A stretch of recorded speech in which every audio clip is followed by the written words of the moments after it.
to today's Risk and Assurance Committee meeting. Great to see you all here. It's going to open with a karakia. Tūtawa mai I runga, tūtawa mai I raro, tūtawa mai I waho, tūtawa mai I roto. Ke tau a ta mori tū, mori ora ke te katoa. Humie, huie, tahiri. Apologies, we have one from John Pemberton, who is not with us today. I believe that is all. Moved. And seconded by Jeremy. Declarations of interest. So just to remind everyone, if there is any conflicts in today's agenda, please remove yourself from that item.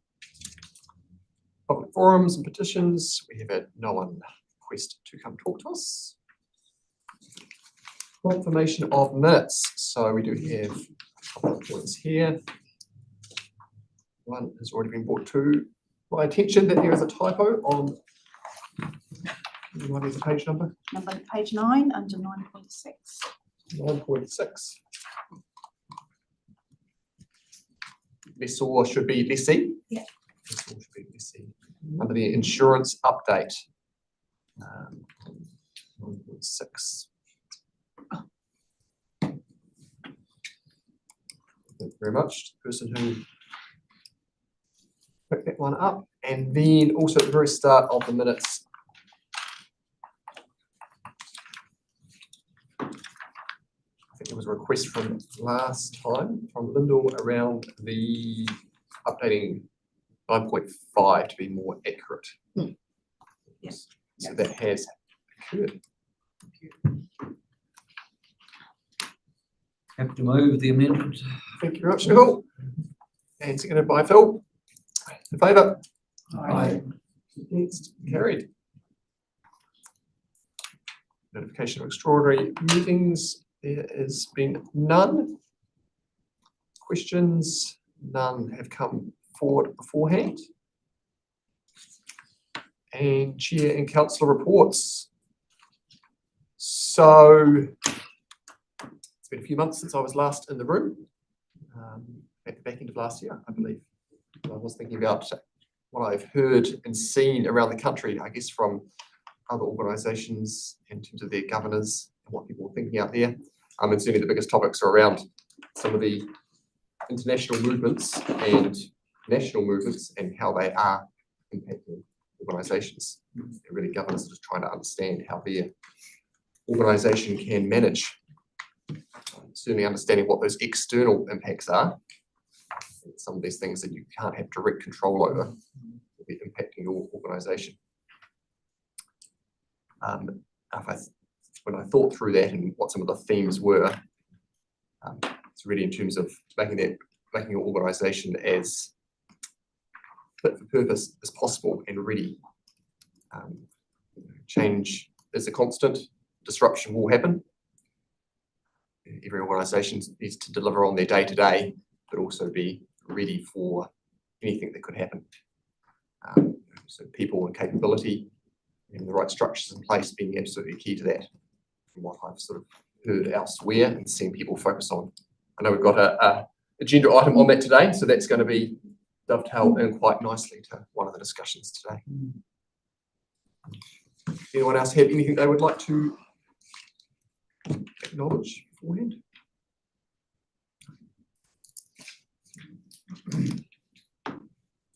All right, moving on to report 9.1, which is always our first one on risk management.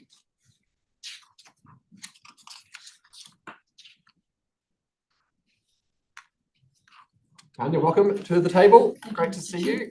Thank you. Thank you again for your report. So if you would like to give us a brief update, it's one of our standing agenda items, so it's always good to hear where we're at with our risk management framework and risk management actions. And then we can, sure. Very pleased to be able to present to you for the final time my risk management report. The main points within the report are the progress that we've been making on the how-to guide, which will be presented to the rest of the staff once it's been approved by the general managers. The business continuity program, we did actually have some training and a desktop exercise scheduled. That's been placed on hold for the moment due to the organisational redesign. But I'm sure at some point someone will be picking that up and running with it. So I'd welcome any questions. Yes, so I've just got a little bit of a commentary about the business continuity. So whilst we have postponed that exercise, the lovely long shake that we had, was it last week, precipitated a meeting with the person who will be running the business response team, and they've got an action to go away and just review how that specific part, the incident management team of the business continuity plan, will be working, thinking about roles and responsibilities, thinking about how we call those meetings in light of that. So whilst the program of work that Tanya is referring to, we were working with an external provider to undergo an exercise has been postponed. There is still work underway in relation to that. Nothing like an earthquake to give a timely reminder about our need to potentially act at short notice. Tanya, I noticed you said for the final time. Why is that? As part of the proposed organisational redesign, my role has been disestablished, so I will no longer be here. Oh, see it there. Oh, Sorry. thank you. I appreciate it. Would you like to just say thank you for all your work, Tanya? Thank you very much. Much appreciated. My time here, it's been great to have you on board and presenting to us, so it's been very good. Thank you. Does anyone have any questions on the BCP? Just it's quite an important element, and often it does take an event for people to then stop and think about how we're going to react as an organisation, earthquake or otherwise. So it's important to start looking at that. Through you, Chair, I think it's, it was an important reminder.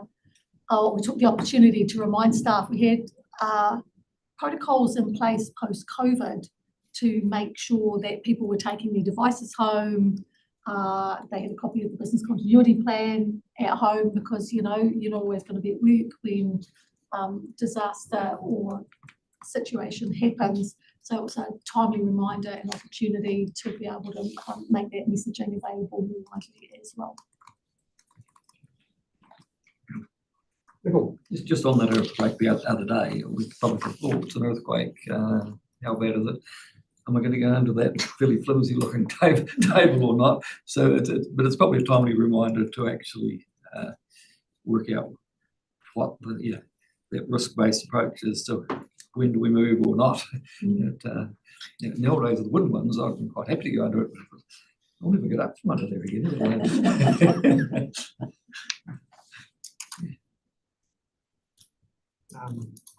So the good thing about the structure of this paper is, in terms of just talking about the different actions that we've got, and I know talks here around the risk management policy, and then working with the GMs and the how-to guide and the like. So just very keen to see all of this progress, and just to say thank you very much, Tony, for all of your work on getting it to the current place. If I can just say, the guide has been peer reviewed, so it's it was very well received. So like I say, it's with the general managers for review and approval.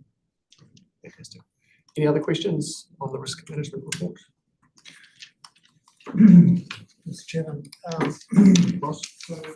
just thinking about staff before, I don't recall that it's been the reorganisation rather of the roles in the organisation.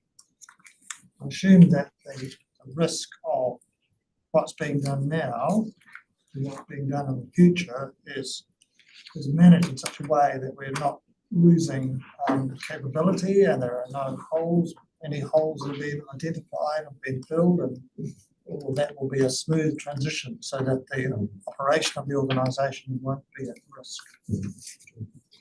I know that so I will get Amy to talk in a second, but just sort of thinking about it's definitely pertinent to risks without a doubt.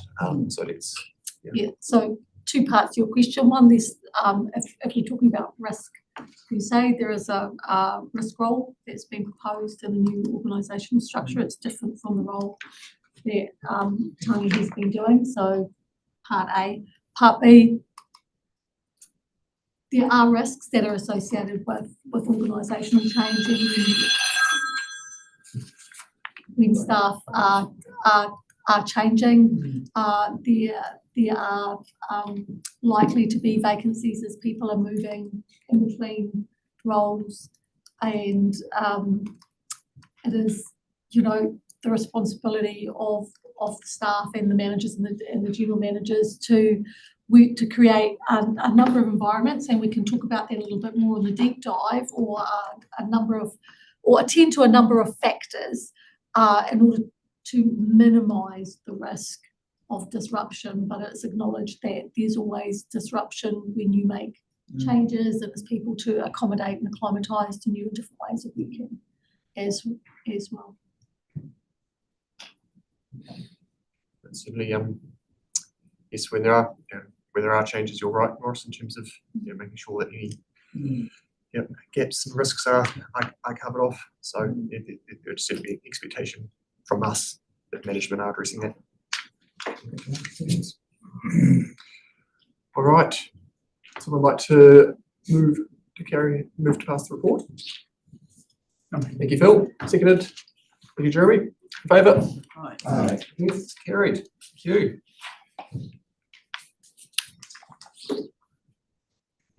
9.2, which is straight on to the audit report.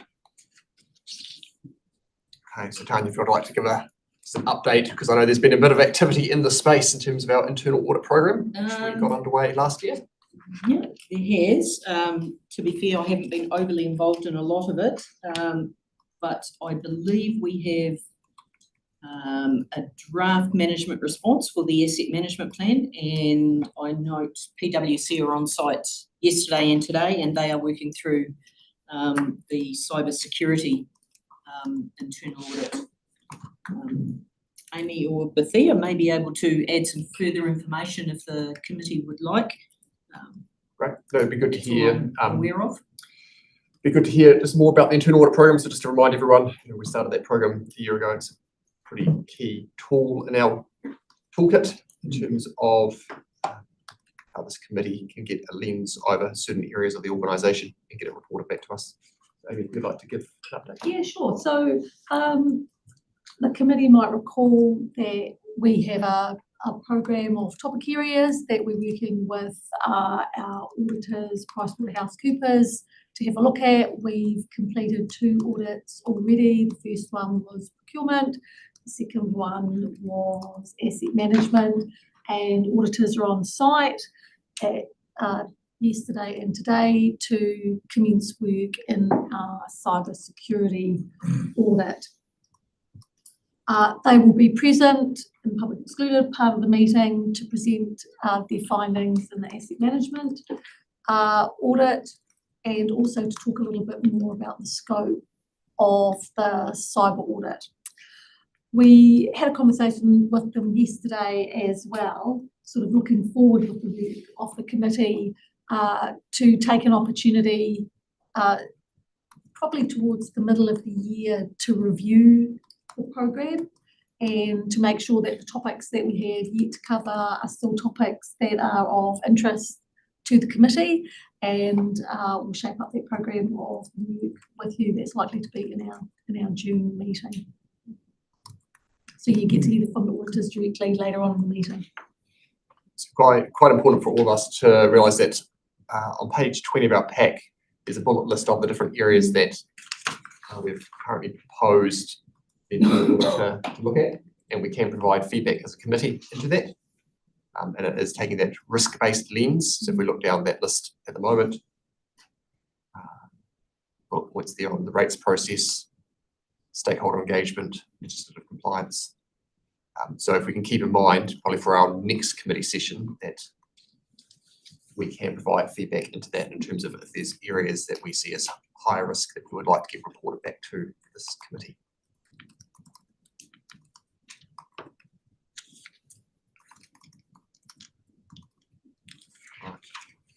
Lyndall, Yeah, just on that, climate change, where does it fit? I mean, are we weaving that through all of those bullet points, or do we need to look at it in a discrete way first? it's a good question. I've got a possible thought on it, but I'm going to ask Amy's first. Yes, I think it's a good question. The way in which we'd like to sort of progress answering that with you, in terms of having a look at this list, is to work with the internal auditors to do a broader risk scan first, to be able to talk about what are the things that are going on globally, nationally, what are the things that might exercise us as a council, and as part of that, looking at our critical risks, but also looking at our program of work around internal audit as well, because that may highlight whether climate change sits as an individual risk per se, or whether it is a lens that we should be applying through. I mean, ultimately, it should be through everything.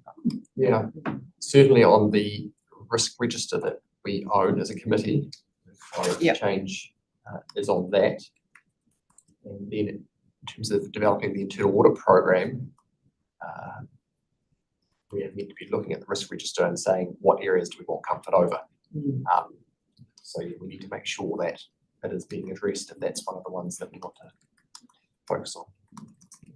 I'll keep asking. I was just going to say, because this is an internal audit program, that might be considered one of the external influences along with pandemics and geopolitical strife and solar flares and asteroids. True. And the internal is the external auditor, the financial auditor, which is Lloyd, and then the internal auditor comes in to look at anything that we want to. So as opposed to the financial auditor, which is they're coming in from they've got some external legislation that they've been required to come in and audit against, whereas PwC are able to audit against a scope of work that we can craft, which is the useful part of it. Just that difference between the external auditor and the internal auditor. And that makes sense.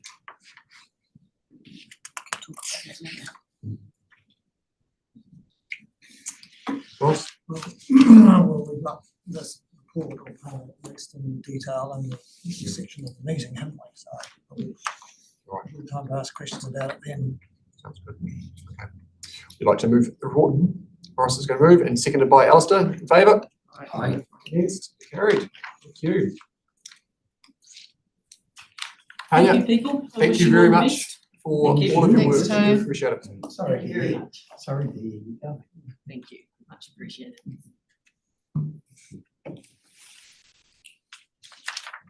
Cool.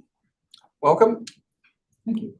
9.3. So for our health and safety, we're on page 23 of our standing items, and thank you for the paper, especially the way that it is presented, because I think having a consistent format really does help from committee to committee to see sort of changes over time and trends and the likes. So the reporting format is good to help us digest it. If you'd like to give a brief overview. Yeah, sure.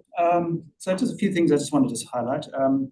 One is around just sort of general operations around our review of our health and safety documentation. So we've embarked on a program of reviewing what is essentially our health and safety manual, which is an 86-page document with a lot of information in it that was originally written for us just after the change of the legislation in 2016. And we haven't really had a real good opportunity to go back and do a real honest review of it. So myself and my health and safety coordinator, we are going through this literally line by line and updating it and making sure that it's still reflecting current practice and meeting our legislative obligations. So that's an ongoing program of work. Hoping to finish that. We're on section 8 now of 9 sections, so we should be just about done by the end of this quarter. So it's a big chunk of work, but there's still, from it, of course, it generates a ton of other work that we need to because it gives you an opportunity to see, oh, there's stuff that's missing and stuff that we said we're going to do and we haven't done. So it's going to generate a nice program of work going ahead for us. So yeah, and that's a real a good piece of work, especially when we go into the future audits and so on. Our auditor will be very happy with that. The other piece of work that's also been happening from a general operations perspective is, believe it or not, we are a relatively small organisation, but we seem to accumulate quite a few chemicals. And I think we've finally managed to wrap our arms around our chemicals and understand where things are being stored and having the right and appropriate documentation available for those documents. So we now have a chemical register. In fact, we have several registers using the WorkSafe chemical register tool as such. So we've got them all in the register, and we've got, as best as we can, all our safety data sheets for our various chemicals. Believe it or not, those are the most difficult things to get your hands on, is the actual data sheets. And because the legislation requires them to be, within 5 years, valid for no more than 5 years, to get that is the challenge, because often they are 10 years old. So it's a bit of a challenge. But anyway, that piece of work is now complete. From a continuous improvement perspective, we managed to get 6 staff members through our motorbike assessment. I think this is the first time we've actually managed to get that done. And contrary to some belief, doing a unit standard, for example, on motorbikes, we've chosen the assessment version because we feel that is gives us far more value, because we are actually assessing our operators there and then on the terrain that we're going to be using our motorcycles on. And it's only for a very bespoke number of people, and most of them, in fact all of them, are people that you would associate with motorbikes, because they either from the farming community themselves, or they've been doing it for many, many years. So a huge amount of experience from that pool of motorbike users, but it was good just to finally get it actually assessed by a professional assessor. Our health and safety reps, they've also now completed a complete review of our hazard register. So we've taken our hazard register from 1 to whichever number it is now. So we've actually now officially completed that whole review. Our next step is going to be spending a bit more time on actually assessing the quality of our controls. So making sure that our controls meet the intent and that they are actually all in place. From a vehicle and driving perspective, so we've seen a significant reduction in our speeding events. It's still relatively high, but we have seen that reduction. There seems to have been some progress since we've been regularly reporting to our managers on their staff's driving behaviours, and that seems to have had an initial impact.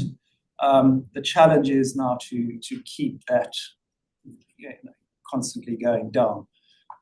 So I think that's going to be the proof in the pudding that this is truly successful. Just going to interrupt you. We wait till Nico gets back before we carry on with this. Might be appropriate. What are you trying to say, Councillor? You will notice, and I have put it in the report, that there was 240 harsh breakings, but I would say a majority of those were because we had staff training on Taronga track. And part of their training is that they have to do emergency braking, and they do quite a few braking manoeuvres. The good thing is that it falls out of a geofence for speeding, so it doesn't record the speeding events. So happy to take questions.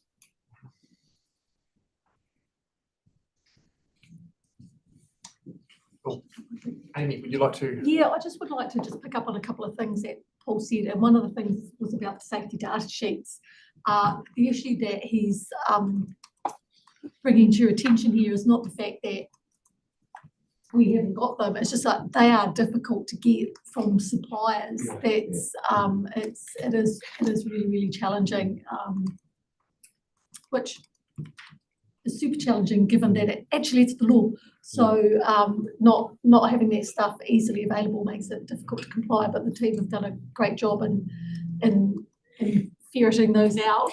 and well done. This was a piece of work that was sitting on our health and safety audit as well from last audit. So it's one of the actions that we've been able to close. Second point I just wanted to pick up on was the point that Paul was making about assessing motorbike training, and it's the same with any training, but particularly with respect to health and safety. And we can touch a little bit, Paul, on maybe Ports of Auckland finding a decision and the conversation that comes out of that about our duty as officers. There's work as it should happen, and then there's work as done. So you can put people on training, but it doesn't necessarily mean that they're going to do the thing in the way that they've been trained to do it. So actually going through some competency assessment is one way that we can actually see what people are doing in practice.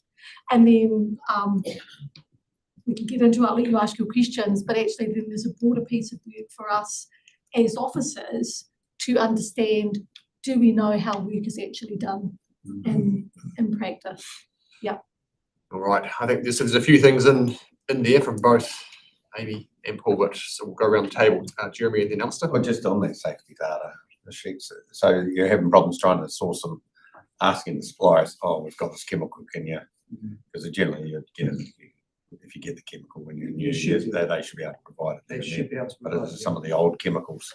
Yeah. That are always interesting to. Yeah, and funny enough, often the supplier themselves, even although they should have, a huge amount of knowledge around the chemical itself, what they do is they often provide just their own kind of assessment of the chemical, and they provide that before they actually give you the full data sheet. And what we need is the full data sheet, and they, and often they're giving us the wrong thing. So it's a backwards and forwards just to nail it down. I was just going to say that it's common now that you need the data sheets and the chemical sheds and things like that. Yeah, and we should have them all. And for us, it's important because we do have some storage locations where we must have them printed and ready for our emergency services to access them and so on. So it's always a challenge. Alistair. We own and operate some motorbikes. We do. We've got four motorbikes. 4 wheels. No, these are 2-wheelers. 2-wheelers.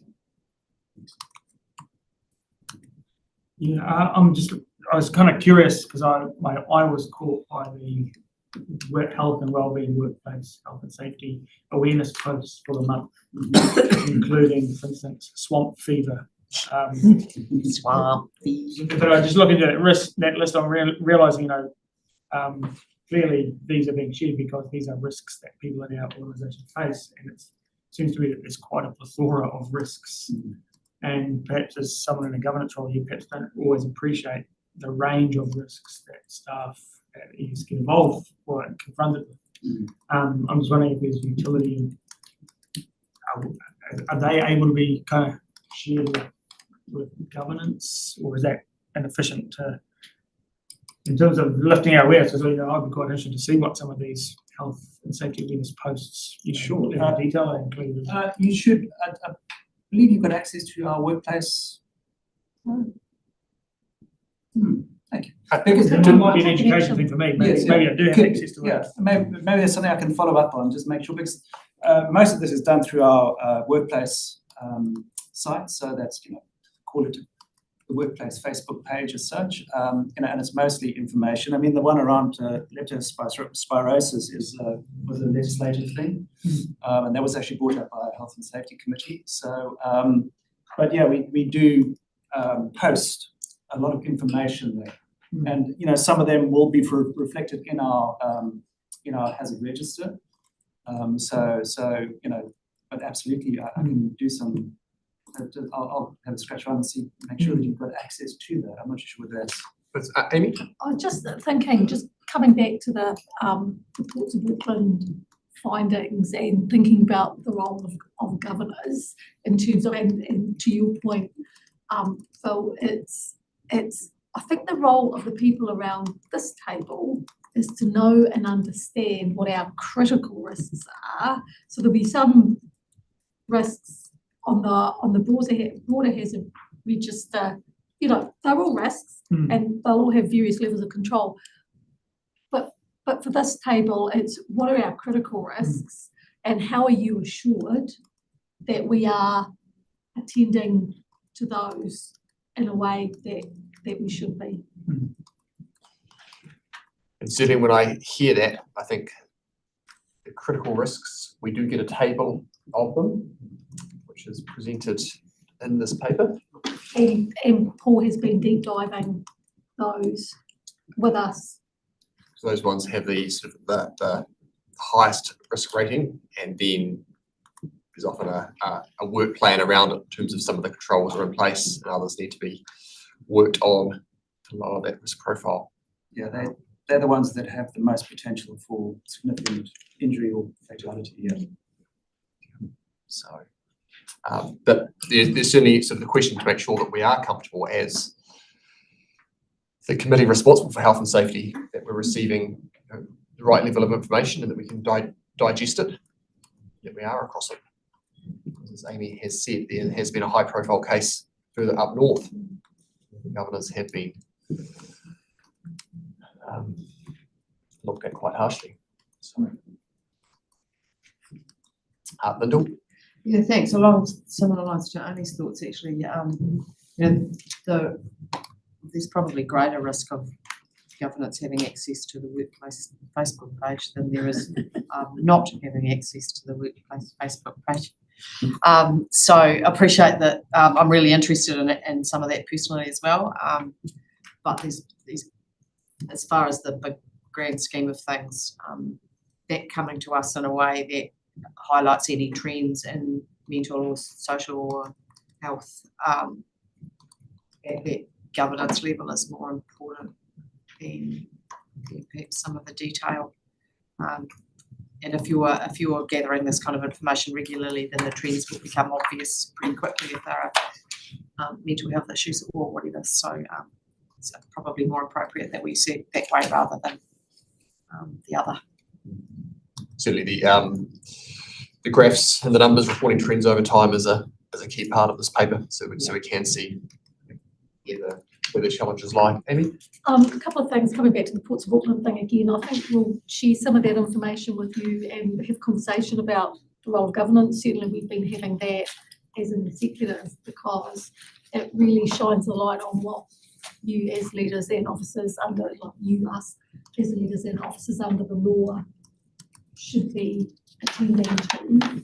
And we're reflecting as an executive what parts of our practice we can be doing differently, how we can be having better conversations, and how we can investigate how work is done rather than is reported as done. And I'll be curious to explore with you the appetite for participating perhaps in some health and safety leadership events, so you can join us occasionally, and that way you can see and satisfy yourselves around those risks. But that might be an opportunity to understand the broad range of risks, not just the critical ones that our staff are dealing with on a day-to-day basis. Anyway, that's a conversation for another day. There's an opportunity, I think, to create opportunities for curiosity there.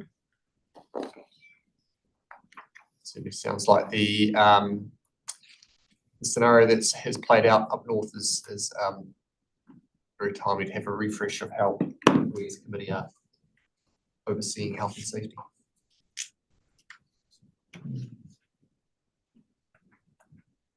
I'll move the recommendation if we're at that point, Chairman. Thank you, Lyndall. What did I just said one last? a small flippant question probably. I assume the choking one was somebody choking and having to be helped rather than somebody wanting to choke. Somebody wanting to choke somebody. Yeah, that was on over lunch break. Moved by Lyndall, seconded by Nicole. In favour? Aye. Yes, thank you very much, Paul. Do appreciate it.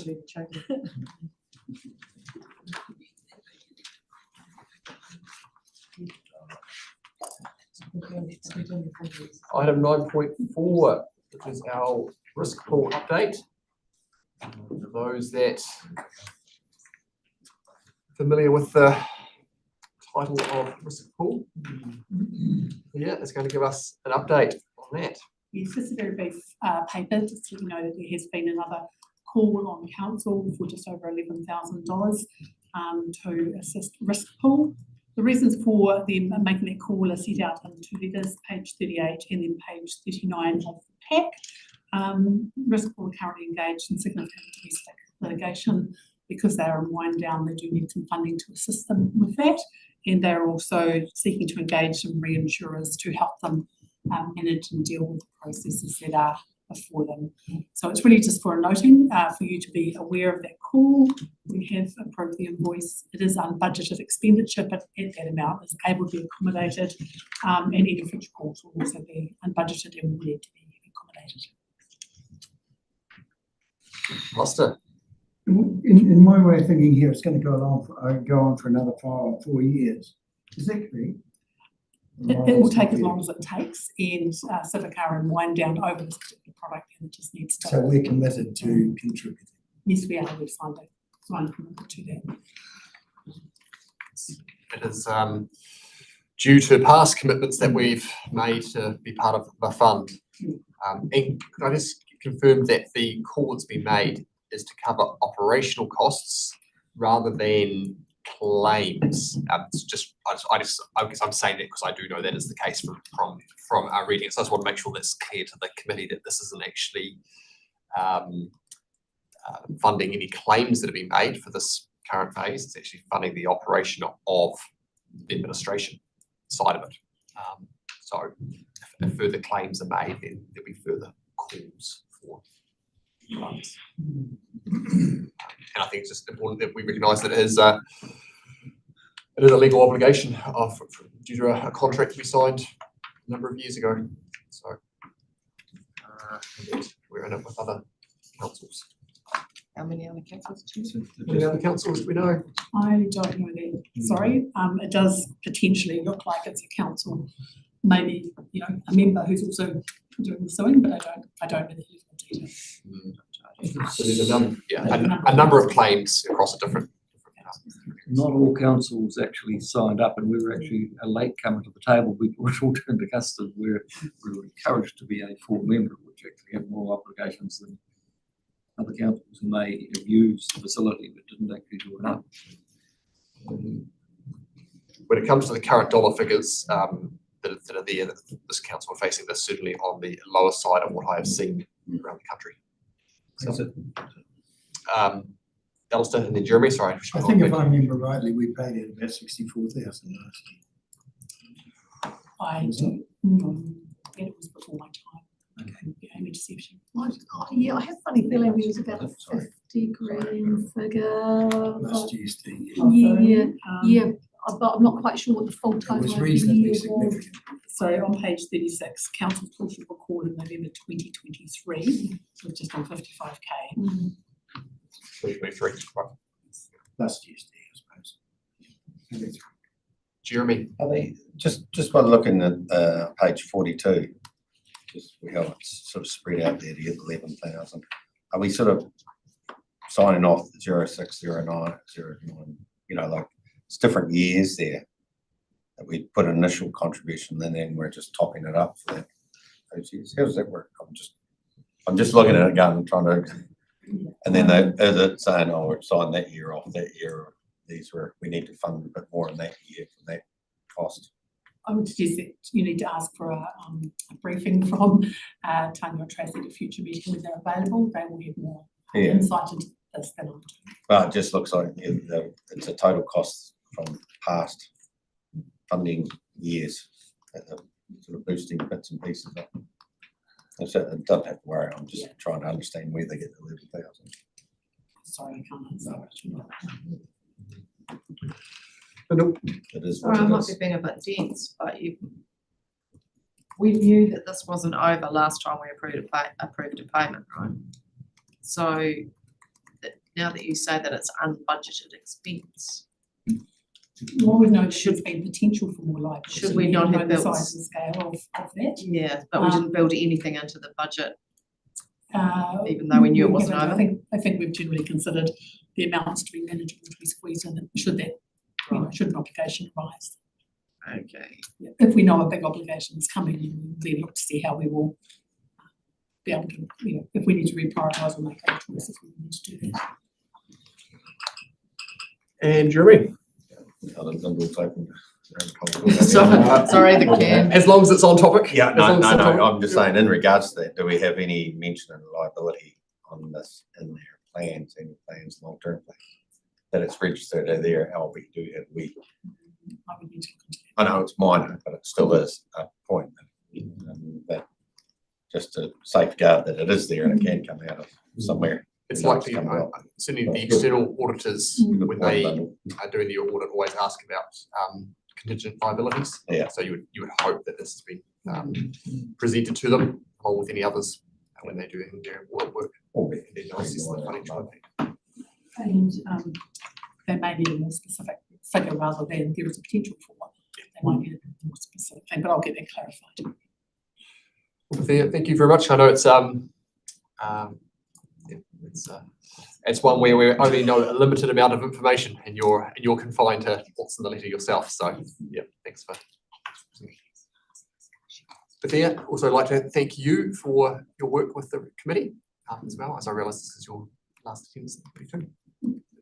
Really appreciate it. I'm happy to move those. So Thank you. Moved by Jeremy, seconded by Morris and Baylor. Aye. Carried. Thank you. Item 9.5, which is our deep dive. As we all recall, we have a risk register that this committee is responsible for. And one of the strategic risks we have on there is titled that we maintain staff capacity and capability.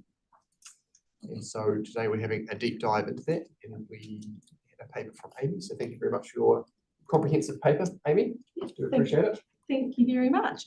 Look, I'll take the report broadly as read. I'm conscious that the current context that we are holding this risk in is our organisational change and redesign, which we're in at the moment, which will be very much front and centre of everybody's thinking. The point that I'd like to make is that that's just one part of how we manage our risk of managing capability and capacity.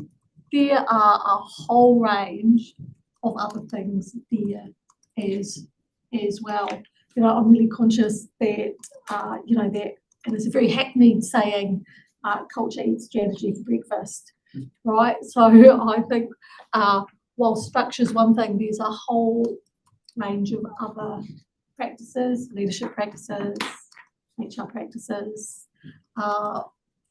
organisation development practices within an organisation that can really positively and negatively influence staff capacity and capability. So those are highlighted on the table on page 44 and 45, and I have, as I pointed out, comprehensively discussed those in the paper. So I wasn't intending on going through them in detail, but I'm really happy to answer questions. So certainly, when I looked at this paper, seeing on page 44 that list of bullet points talking about some of these key controls that really any organisation of this size should have in place.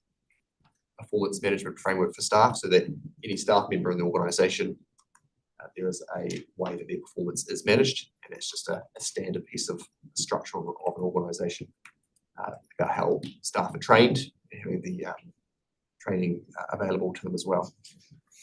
Recruitment processes and how do we ensure that we're recruiting and the best that we can.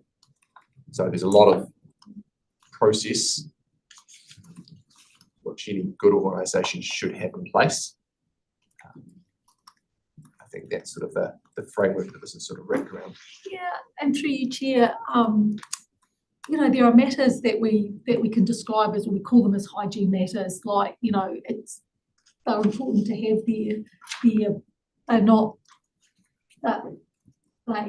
they help,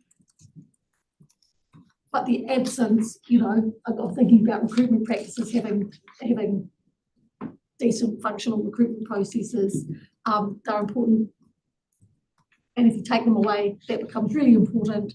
But actually there's a layer on top of that about how you do those processes, and you can enhance and embellish them to really, maximise the opportunity, I think, out of your recruitment. So there's like good practice, but you can enhance good practice to really mitigate your risk. Jeremy, Just a quick question, obviously it's around the capacity, and I understand there's a bit going on, so we don't need to dwell into that. But in the history and understanding what our business is like, from a staff turnover, understand what local government comparative to what we are like. Have we got those numbers? Are they numbers that we can look at, see, to understand from a point that some of these processes are okay? I'm just trying to say, to understand, are we comparative to the other councils? We probably don't,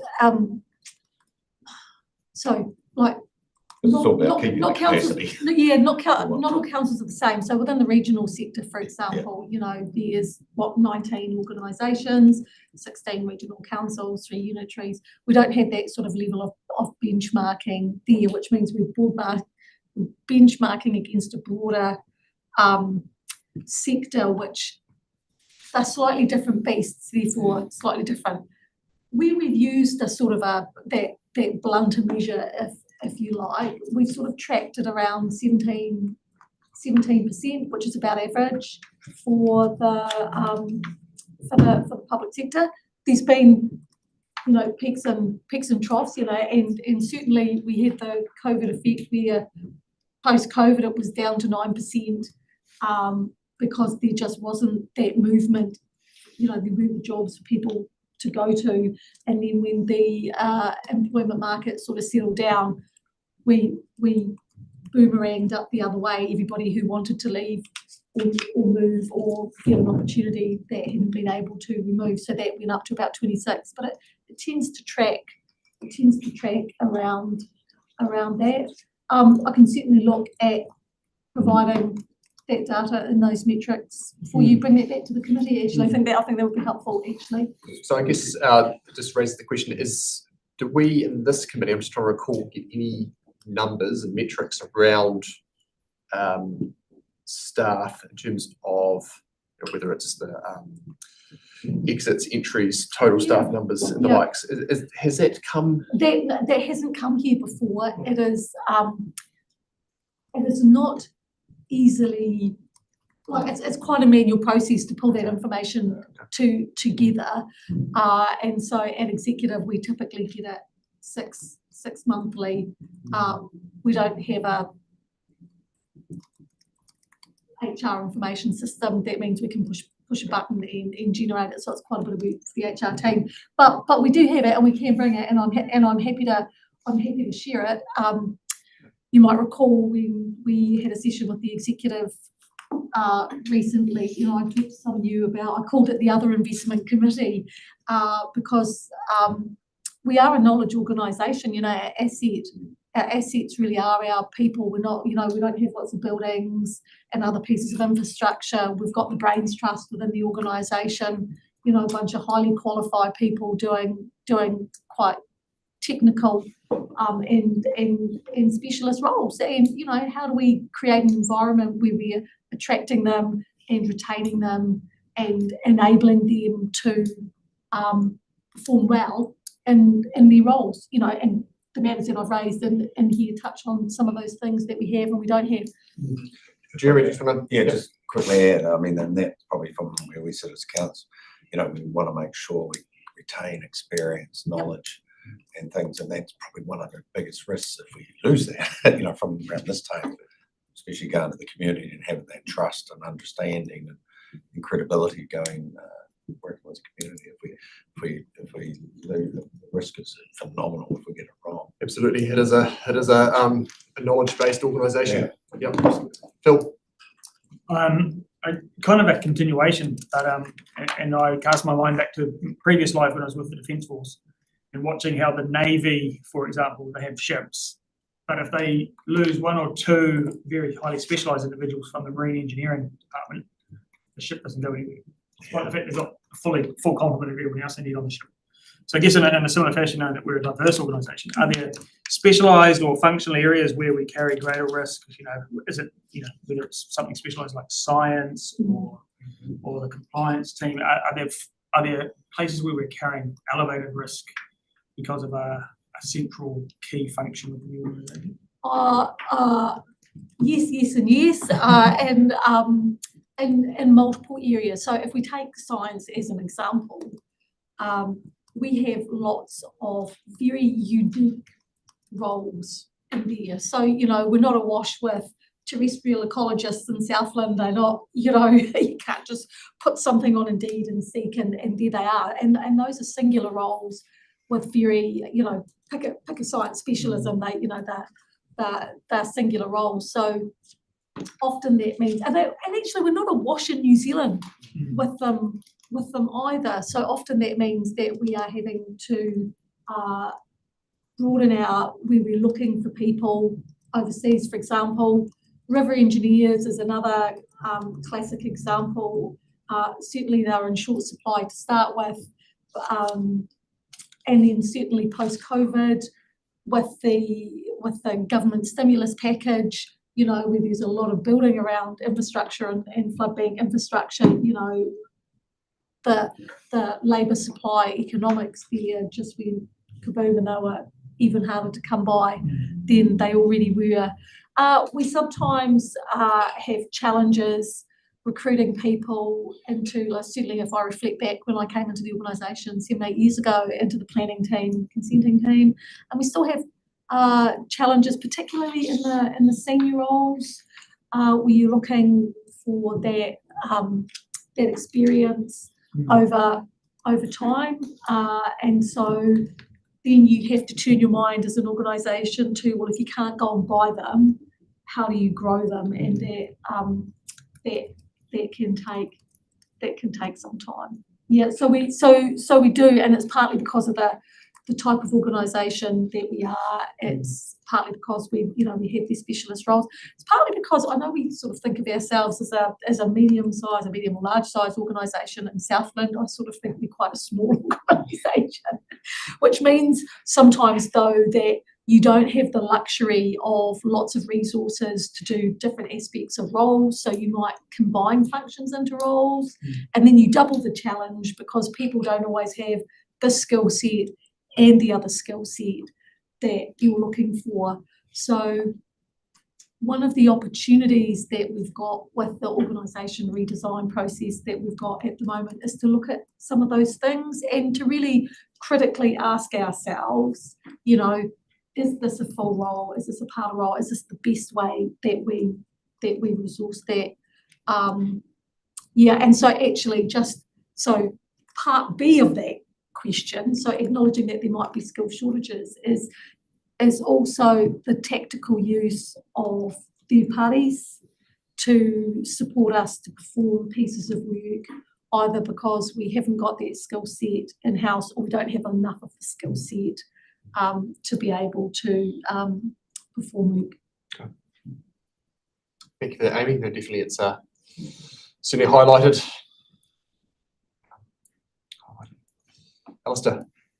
Amy, how are your drop-in sessions going?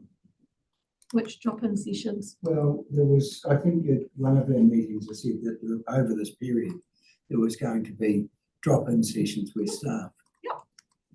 Yep. How are they going? Well, so the drop-in sessions were you're talking about the organisation change proposal. Yes. Yep. So as part of the organisation change proposal, we put our proposal towards staff, and as part of supporting staff to talk about and understand the changes that we were proposing, we arranged drop-in sessions. Each of the GMs ran different drop-in sessions. Some of those were more popular than others because some teams were experiencing more change and therefore spent more time with their GMs, and other places where the changes weren't as large. not all of the drop-in sessions were used, but I believe that they were reasonably well attended and appreciated by staff across the organisation. It was a really effective way of us being able to take their time with our people to explain the changes that we were proposing. And supplementary, is it tomorrow where all the positions get filled? Tomorrow, we are announcing to staff the changes or the decisions that we have made on the basis of the proposal that we put to them and the feedback that they have provided us. So you're getting people going into those positions. So there's a process that happens afterwards. So there are legal processes, employment law processes that we need to go through with affected individuals in order to talk to them about their situations in relation to the roles that are being proposed. So there will be a period of time where we go through that, and then there'll be a gradual process after that where we look to fill the roles that might become vacant or either be vacant through the proposal, or if people within the organisation are moving into roles, create other vacancies that we then need to fill. So that's your expected timeline. That, to be honest, that's how long is a piece of string, because we'll always, I know, and I'm very genuine in that, because we always carry a certain amount of vacancies. So we're never at a point where we have full employment.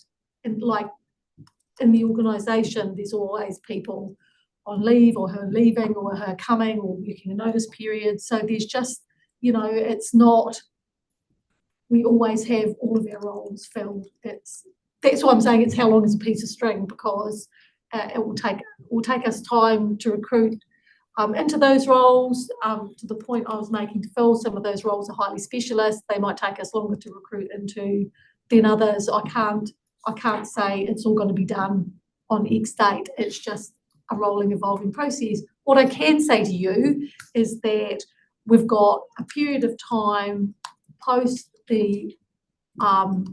tomorrow where we're working with our affected people, and then our focus will be on transitional arrangements and working to fill the roles, and whether that's how do we get the work that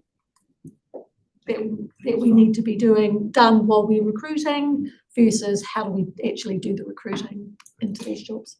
Thank you very much, Amy, for responding, and if you're keen to, the sort of paper is not necessarily about the reorganisational structure and the process, so I'm definitely keen to keep the questions, but I definitely understand how they dovetail into each other, without a doubt. Lyndall. Yeah, thanks. Just to go back to Amy's point about the size of the organisation, of course, that's a double-sided, double-edged sword, isn't it? It's lovely that we're small and able to be well connected, but it also means that we're small and well connected. And it's I guess it's important for us to remember that we're kind of seen as a stepping stone organisation as well. So if we can be upskilling people and providing them with good professional development opportunities and talent management, for want of a better phrase, I think that's a really important part of what we're doing as well, because it helps staff feel valued, and perhaps there's a little bit of a not a payback, kind of feeling, but actually if we've supported them in some knowledge, if they don't stay, they might come back at least. And if nothing else, we've contributed to some fantastic human beings in the wider world. So I think that's a really important aspect of what we do. Thank you, Lyndall. Amy? I'm just responding to Lyndall's point. We pretty much always advertise our roles internally, and we've got a good track record of people moving in between different teams and divisions. So whilst we might be losing technical expertise out of one place, actually using the knowledge and experience of the organisation and our customers to go into different roles. So that's so like I say, we're taking efforts to build our individual capacity using the people that we've got. But I want to just come back to a point that Jeremy made before, and actually Phil, it was your point as well about yes, it is hard, and you experience a loss when you've got highly technical qualified people or highly experienced people that leave. But new people bring new things as well. So there's a tension between, you know, retaining technical skill sets and bringing in new ways of thinking and doing things. I'm not sure that there's a mathematical equation that has what is exactly the right number or the right ratio of those. But whilst there's losses, there's always opportunities as well. When new people enter the organisation, they can bring fresh thinking to us as well, which is an opportunity. Thank you, Amy. Nicole? Yes, I like to talk about the size of the organisation, and at the regional sector level, there's a lot more focus on sharing resources with the special interest groups, which we have a number of people on. So that's actually a learning tool for their contributions and receiving back what's happening in other regions. We've got a shared chief scientist now, and I think the benchmarking has been talked about. So there's a bit of growth in that area that we will pay a bit more, but we can actually tap into the central resource. I mentioned expertise in the river management thing is pretty thin, and you've got a few sort of people sort of more or less retired, but have sort of come back as consultants because they've got a lot of knowledge in their head to help out with the countryside. So it's difficult when you've all got to do the same things. We've got the second smallest number of staff for regional council in the country. Only one less is West Coast. So if we can pool the resources of the industry, I think that is a way of trying to mitigate the risk you have, because we can't afford to have all these people in the building, and if the expertise can be shared, I think that's a good way forward. It's a pretty good point. It's a really good point. Amy? Yeah, and just building on Nicole's point, you know, over the last couple of years, I'm conscious that, you know, really talking about the chief executives are really, and the regional sector are really getting together to look at those things they can be advancing together on behalf of the sector for those common areas, and also looking to transition RSHL, Regional Software Holdings Limited, which was, you know, ostensibly set up many years ago to as a joint software company for some of the regional councils to set up our regulatory software, transition to that into a more shared services operation. So again, looking to really leverage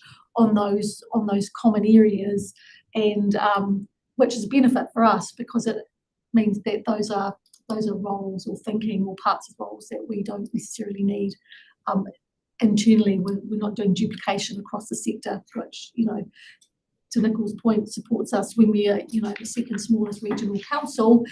We've still got the same responsibilities across our region as we, you know, as many of the larger councils do, and we, you know, required to do that with these people. Right. Thank you very much, Amy, for this paper and the discussion that it's made. I think certainly the from that governor's point of view, in terms of the eyes over resources on the ground, how many staff do you need and in what positions? It's not just sort of people around here spend their time on the annual plan and on the long-term plan allocating resource to certain areas. As Nicole says, it's actually about some smart thinking as well in terms of sharing resource across regions too, working smarter, not necessarily. So, thank you, Amy. Would you like? Can I just say a final word on that?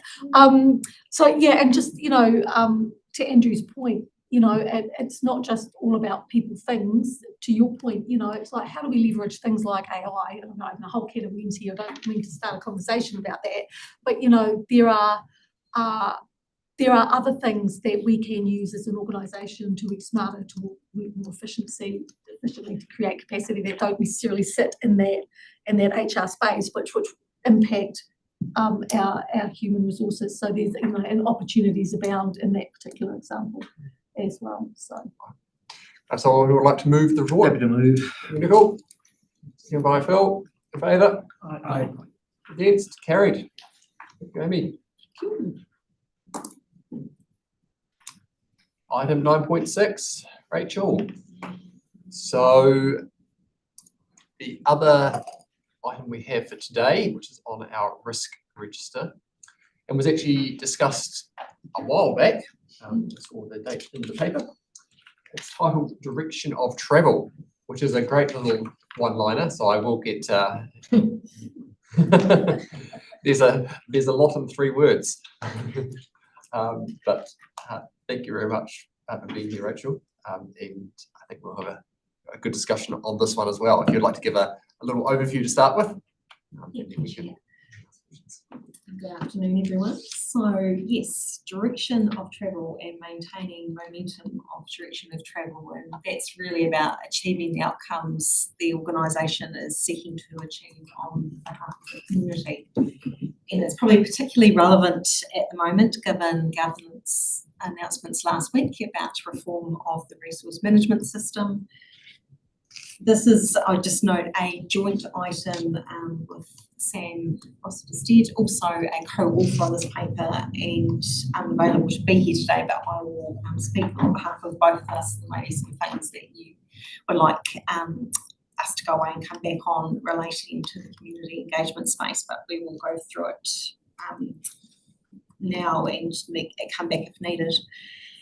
I think a really important point to note is, regardless of what's happening in that national legislative framework and policy landscape, that Environment Southland and other regional councils are very close to their communities. We undertake a lot of community engagement, obviously, and also, as has been talked about in the previous items, hold a vast amount of data and knowledge, and those key platforms, if you like, that knowledge of the community and knowledge of the environment help us navigate, I guess, whatever is happening in terms of changing policy and legislation. So I think there's quite a good example in the paper about the freshwater space and the decisions you made as a council last year. It became apparent that there was a change occurring in the national policy space.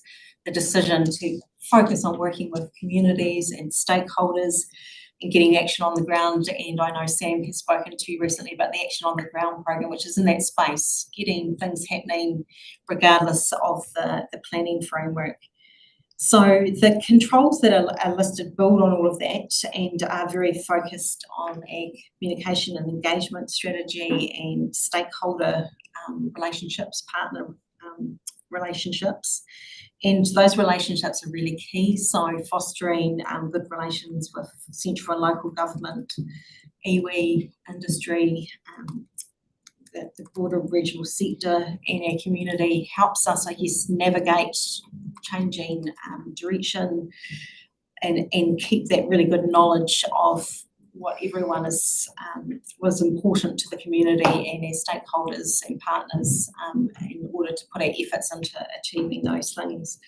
So there were some discussions in here about the community communications and engagement strategy, and I know you've recently had a workshop on that, so that will be fresh in councillors' minds. I'm aware, Chair, that you weren't part of those workshops, but there is a lot of focus going into that particular strategy. But even prior to that, there has been a building of the new group, the new community engagement group, and now through the organisational redesign, additional reallocation of resource into that space, knowing how important that is as a control for maintaining momentum and achieving outcomes.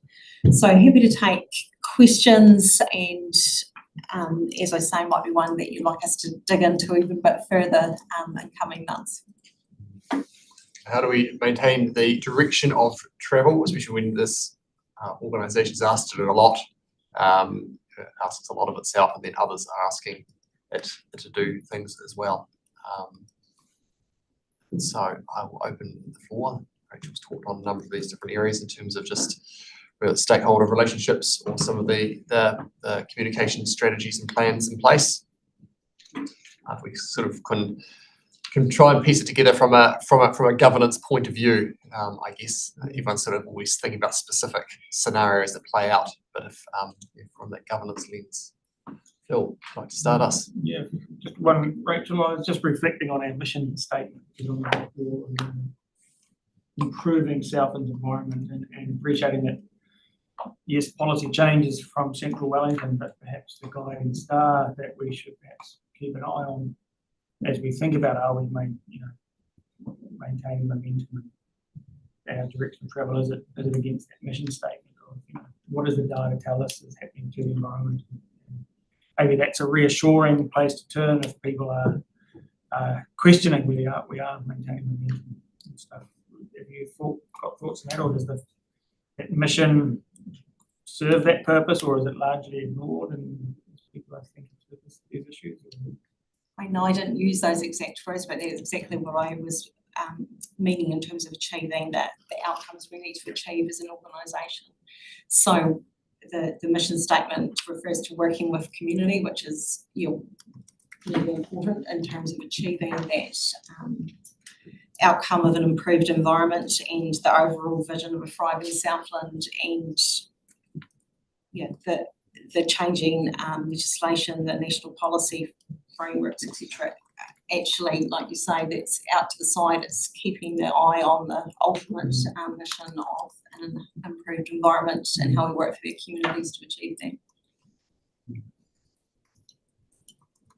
Certainly those, any organisation, the vision and the mission are key North Stars that people need to keep referring back to say the day-to-day work, how we actually align with those. Yeah, a couple of things. Mr. Moore made a good point this morning when he said that, the legislation can change, but our primary function is still our primary function. And so that speaks to Phil's point really about keeping our focus on what we're really here to do within the parameters of the legal requirements.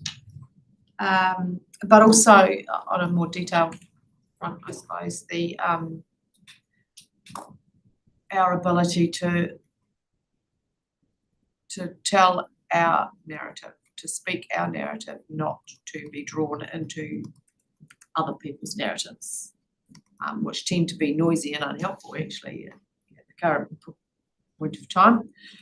So, putting our energy into the places where our mission is the focus, and articulating that in our way, not in response to background noise, for want of a better word. Certainly a public entity with a lot of people talking at it. Yeah. As well as communication going the other way. So yes. And the other thing, actually, if I can, when we say working with communities, it doesn't mean we have to do everything for them. It's actually about saying, well, this is the goal that you've told us you want. We can help you do this by. We don't have to do everything. We can support people. We can, as I think Hayley said, a friction-free, processes or whatever. I think that's what we need to remember. No particular question in there though? No, sorry, no question. I think it might be, but Making my own rules. Nicole. Probably more a comment there. Might be a question in there, but At least I was honest. From Phil this morning, he was basically saying, which I've often said, is that actually regulation doesn't change behaviour. It's actually people doing stuff. And we've had a fairly good steer from the government to get out there and work with your communities, 37 catchment groups out there, starting to do wetlands. Isn't that fantastic? We'll put some money in there. But also the farm plans. We've been waiting. The government told us to wait until they came up with something. Well, I'm hopeful we'll get that in the next week, and then we can actually get on with doing the Southland things. But but again, it's not just about us. There's confusion out there with a number of providers as to what we do want, and but we've had to wait respectively for the government to do it. So I think the way forward is actually leveraging our communities and actually getting stuff done. Because at the end of the day, that it's not so much having a limit or a rule saying you shall not. It's actually being more enabling. I think that's probably one of the key words going forward is most people have a fair idea what they're going to do, and rather than saying wait till we're told you must do this, is actually guys, there's a wetland over here that's going to make a whole difference to your whole sub-catchment, and actually with the Section 70 stuff, a farm plan that's valued by people is actually going to take them further if they've got ownership than actually saying you've got to have a resource consent to do something that was permanent activity. So we've got plenty we can be doing, I believe. Not sure. You got a question out of that? Not yet a question, but just a further comment, speaking to both your comments, Chair and Councillor Ludlow. I mean, if Sam was here, I think he would be talking about the enabling that's occurring through the grants that sit under the Action on the Ground work stream. So you might recall those grants that we hold, but B, that Thriving Southland are administering with funds from this council that are going through the process of being uptaken at the moment and happening and making things happen out in the community. So that's one example of that enabling. The other was what Hayley spoke about this morning and you alluded to with the friction-free consenting processes. So that those examples are how we are maintaining momentum of travel. Thank you. Ross? Thank you, Mr. Chairman. I'm interested in the last paragraph on page 53 above the heading Views of Affected Parties. Starting with the word communities, I noticed that from that word on to the end, it's a different font to the above, suggesting that this was perhaps added in at the end or something. I don't know how that happened. Maybe it's not important, but I don't know about all of this. It says that we want to work with communities, industries and groups on the actions they wish to take to improve freshwater. Now, I think there are a lot of groups out there who don't want to take any action to improve freshwater. I think that we still have to provide leadership in this area somehow, despite the fact that a brick wall has been put up to make this more difficult. One of the things that,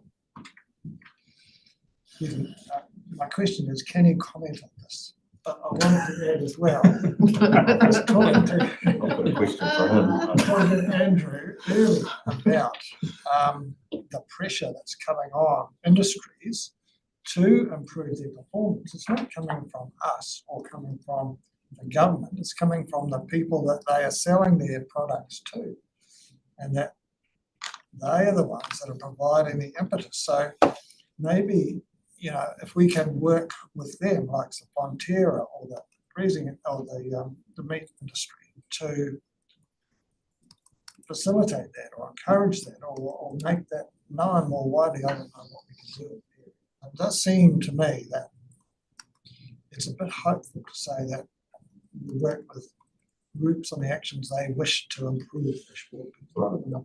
I think, Rachel, would you like to comment on the, I guess there's a specific wording of that last bit of the paragraph, which you know, I'll let you. Sorry, Andrew.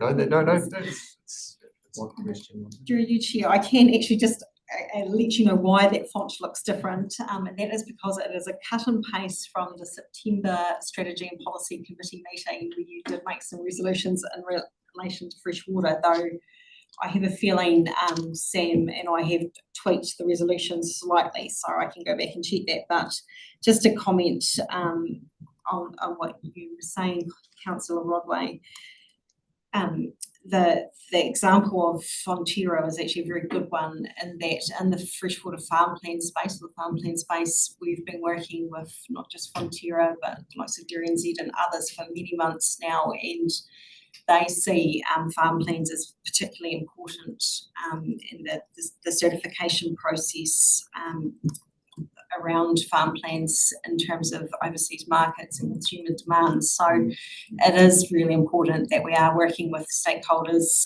seeing where the common goals are and how we can best give effect to those goals.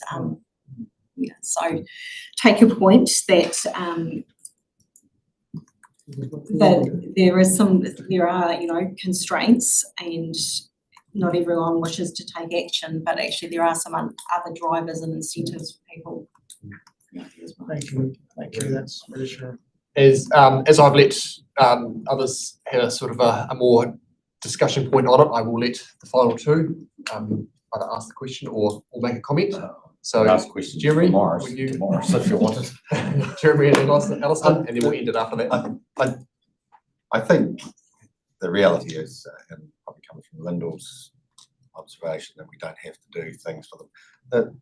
And I'll speak on behalf of the rural sector because they've had big challenges in the last 10 years since the Woodland Land Plan came out. So, and I think we are moving ahead. We are doing things ourselves through the catchment groups. Communities are leading some of this stuff. Not necessarily because they understand there are things coming along. Industry is going to be pushing things, maybe more so when tariffs, Mr. Trump does his thing. You know, who knows what the world's going to look like. That these things will become really important. So there is they will do this now. There'll always be, will it be enough to sort out water quality? But it's just the direction of travel, as we're talking about, I believe is there. We are going in the right direction. Yeah, there'd be certainly some squeaky voices that say we don't want to do anything, but I don't think it's anywhere near it's not the majority. A lot of people just want to get on with this and move on. So, question, is it a nice day out there? Right, so, Don't know. I'll let anyone else have one, and we'll end the paper up with Alison. I think it's a learning process, and on Monday I went to the Edendale Catchment Group. I was there about 3 months ago and there was about 15 people there. On Monday, it would have been upwards of 70. So the whole thing is growing, and I think, Morris, it's sort of, you've got to get out there, you've got to facilitate it, and it'll grow, and then they'll take over themselves, and then you go to the next place. We could go somewhere like Waikaka, because it's pretty backward. Okay. Oh, Western, sorry. All right, so thank you very much, Rachel. Thank you. I think it's enabled us to have a very good discussion on the topic. And I would like to move the paper. Would anyone like to second it? Yep. Bill, in favour? Aye. Against? Carried. Yes, that sounds good. So I see we've got a tea break mentioned, but we've just got 2 more items that I'm going to ask us to continue on, and then we'll have our tea break and then go in topic excluded. As we are running just a little bit ahead of time. So 9.7, Lucy, welcome. So this is the government funded projects and our risk management report. So this committee will have seen this paper previously. It is now sitting in public, which is great. And there's some good I guess, information in there that us as governors need to be aware of and making sure we've got our eyes over. So just ask Lucy to provide a brief update first. Thank you, Chair. You stole some of what I was going to say, which was that this is now in public and it covers our government funded reports. Focus is obviously coming at it from a risk perspective though, so you will have seen it before, and it outlines a wide range of government funded projects that we have, some that have been completed since the last time we reported through to this committee and some which are still ongoing. Also, given the change around the executive table, they're not all in my group anymore. I'm not the responsible one for all of them, so I had to pull from my broader executive colleagues for their input on the freshwater improvement one. But the Jobs for Nature and the Before the Deluge programme is within my group, and I'm happy to take any questions, Chair, if that's a sufficient intro. That is a good introduction, thank you. Yes, very aware that the external funding has come in the door for these very specific projects. And that we need to have our risk management lens on to ensure we are enabling delivery against those. Certainly bring this to us as a key part of that. Does anyone have any specific questions they would like to ask of Lucy? And I will sort of highlight, there'll be things around the delivery of the projects, but this is sort of more around certainly the structure of the projects and how we're enabling that delivery rather than necessarily the on the ground technical components. Yeah, So, thank you, Chair. And yeah. we obviously report through to the Regional Services Committee as well on actual operational delivery. So in terms of how many kilometres of flood banks, how much weed mulching, how much of those sorts of things, that's already gone through the Regional Services reporting. So this primarily is focused on the governance related risks and the risks associated with the projects themselves. Great, thank you. Hands, could I have Nicole? Thank you. Right, yeah, I think probably one of the risks to us is when we get government money that is specific is actually being confident that what we're doing is the right thing, and we're having these conversations about whole catchment and just building flood banks is not going to be the answer. There will be something that's going to overtop. So it's really just for governments being confident that when we are borrowing money to match government, that we are getting the right thing for the future. So I'm not sure that's really a question, but it's just, I guess, an observation. Thank you, Neil. Phil? Yeah, thank you. Lucy, I was one area where I think there might, the project is probably being delivered successfully to specifications of the integrated catchment management plan for the Wekala catchment. And that maybe a design constraint was that never considered the governance arrangements to sustain the catchment plan in the future. So while the project might have been considered successfully completed, it was kind of like delivering a new car to a group but not providing steering wheel for it, even though that's also what the specification asked for. Do we have a capacity, or do you imagine this capacity to retrospectively return to that project and complete what we know is a missing piece, an important missing piece of that? Am I straying beyond the... Because I think what it is it's carrying risk for regional council of delivering something that they're not having a governance arrangement in place for it.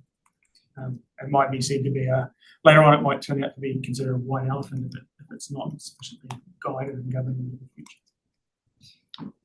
Thank you. Good question. I would say that there's two parts to my answer. The first part would be the funding part has certainly been fully delivered successfully, and in terms of what may or may not have been in the scope for the delivery, that part wasn't scoped and wasn't included. So, but the second part of your question is, they're a useful group for us to return to and to follow up and have those broader conversations about what were their learnings as we start to move into the next phase of our governance changes around integrated catchment management. So I think it's a good test case. And I think it's probably what we can do with them. I think one thing I would flag specifically about that case too was that there was kind of a portion of money set aside for what was quite a tight scope, and what wasn't in scope was the actions that that group were then flagging that they wanted to do. And so I know that there's ongoing conversations being had with the group about how we might finance some of those ongoing actions in a joint way through some of the other schemes that we've got in place through SAM's new division. So. Thank you, Phil. Just quickly, thank you, Chair. On talk about 56, you're talking about the size and experience level of the permanent workforce, and I take it, I know it's a risk, but we are funding or trying to offset that, and hopefully in due course that we will have the capacity there. Just making that comment and just getting a nod from you, so that obviously there's things going on, but there's money being trying to take that risk out of the system too. Yeah, I think what I would flag through the chair and in relation to that, and also Chairman Horrell's point, one of the things that we need to get better at is the impact of these decisions, that when we get new money, it's sometimes able to backfill some of the money we were already intending to spend, but we're not particularly tidy at articulating the impact on BAU or on our staff. And so the new money, the $6 million that's referenced here, has had impacts on our staff because they're picking up the delivery of these projects. And in terms of how much impact, we're not particularly well set up from a systems perspective at this point to actually articulate what those impacts are. And that's part of my opportunity over the next wee while, but certainly that uplift in staff from the last LCP will assist with that as well. So that kind of scheduling, project planning, how do we actually get ahead of ourselves so that we're not always chasing the catch up. So. And just to add quickly, obviously we do have people that take quite a lot of interest in those business as usual issues, and they will clearly point that out very quickly to us. Yeah, and again, trying to focus on the risk lens. So one of the primary risks is not being able to show what isn't getting done in what was intended, in the kind of parcel way what was intended, but is still getting done via these other new streams of revenue, new streams of income. So a lot of the projects, these 3 projects specifically, are dealing with issues that would have been discussed as part of the LTP. They're addressing defects, they're addressing work that was intended, but with a co-funding model, but it doesn't look the same as it did for the LTP. And so it's trying to be able to explain that in a way that's helpful for all of those interested parties, but also from your perspective, from a risk perspective, there's a need for us to be clearer about where the money moves and where that impacts our people, so, and our service delivery and all the associated risks. So we're going to receive this report on a for each committee. Would that be right going forward? Yeah. And likely those 3 major projects will be the ones that are coming. Yes, so the Jobs for Nature program, that's the first bullet point there on page 55. So the biodiversity action on the ground and the fish passage project, both of those wrap up at the end of June. So there'll be closure reports, etc., that will be being lodged with the funding agencies, and we'll be able to report back to this committee on any learnings or any risk-specific outputs. Most of that will be operational outputs, though, so there would be a close-up report probably going to regional services as well. The before the deluge work, so the Aquamarina work is due to be finished this year, and the 2 others have got longer timeframes. So yes, it would be intended to bring a report back on both of those on a quarterly basis to yourselves. We've also got our governance group established with staff that Amy and Wilma sit on with our independent chair, and those will report through to there and then upwards to yourselves. Yes. This is a great report to get, and I'm just thinking in terms of us monitoring it over time, that each project will have its own risks and issues. So possibly a little table, because some of them will be risks that have been identified and then just continue through. And it'd be good to see the ones that anything new has cropped up. So, so a little table sort of showing that, okay, this is one that we've told you about and you've known about for the last year, governance group. But this one here is new. I think would be beneficial. Thank you. All right. Thank you very much, Lucy. I would like to move the paper. Seconded by Alistair. In favour? Aye. Against? Carried. Last before the tea break, our annual activity plan. So this is our committee's activity plan. Amy? It is, and I know it's keeping you from your tea.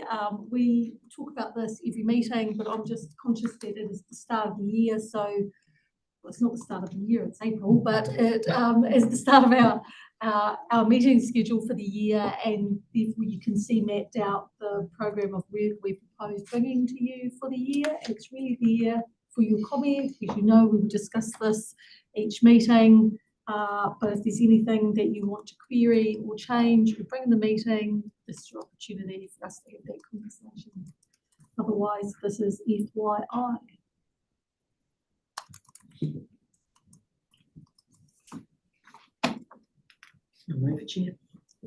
Any reserved? No?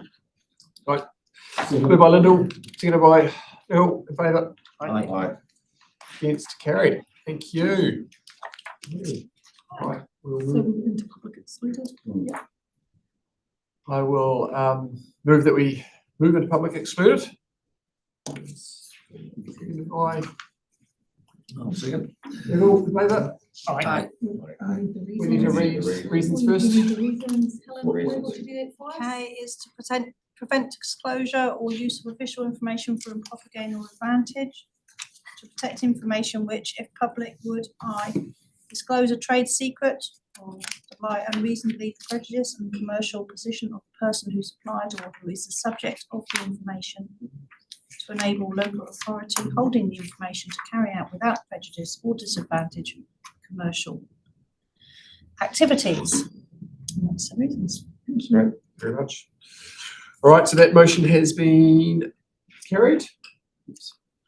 And so we will stop recording and we will take a tea break for 10 minutes. 2 minutes, you're back at 15:15. Thank you. Great. Slam your head.